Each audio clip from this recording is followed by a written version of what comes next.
amazing healing plants.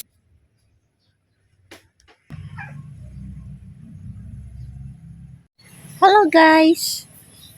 Ang vlog natin ngayon ay tungkol sa halaman na ito. Ang pangalan nito ay peacock flower. Yan, ang ganda.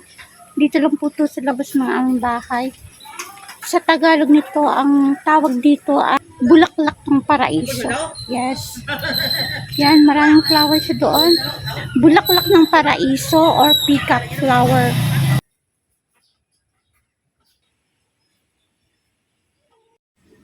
Ang bulaklak na ito ay isang ornamental shrub na tinatanim sa garden, sa magagandang parke dahil sa magandang bulaklak nito. May red at may yellow din ang kulay. Pala, ang bulaklak na ito ay gamot. Gamot sa cholera, malaria, kapag ka ikaw ay may lagnat.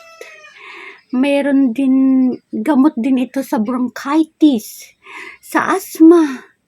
Yan. At pampalakas din pala ito. Nagbibigay din siya ng energy sa ating katawan. At higit sa lahat ay ito din ay pampurga.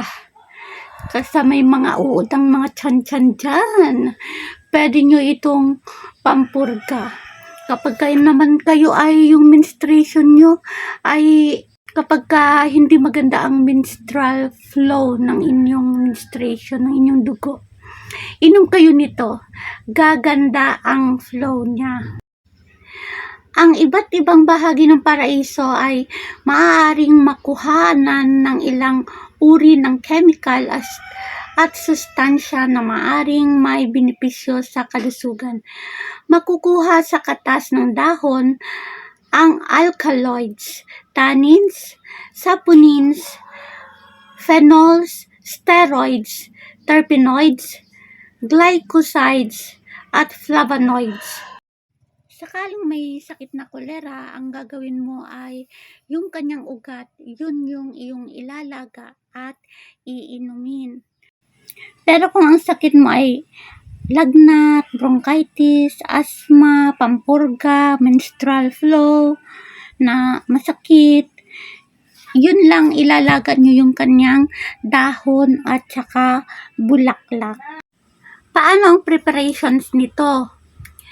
Yung dahon tsaka yung bulaklak ay ilalaga mo yon 20 grams niyan sa 1 litrong tubig in 15 minutes.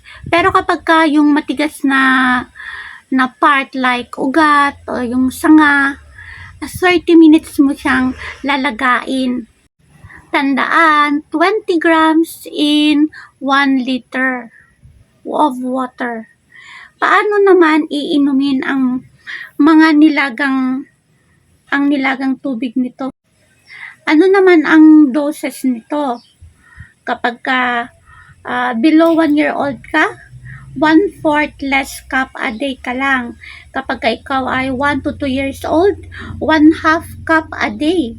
Kapag ikaw ay 2 to 5 years old, 1 cup a day ka na. Kapag ikaw ay 6 to 9 years old, 2 cups in a day ka na. Kapag ikaw ay 10 to 15 years old, 3 to 4 cups ka na. Pero kapag ikaw ay adult na, syempre, pwede 4 to 5 cups a day ka.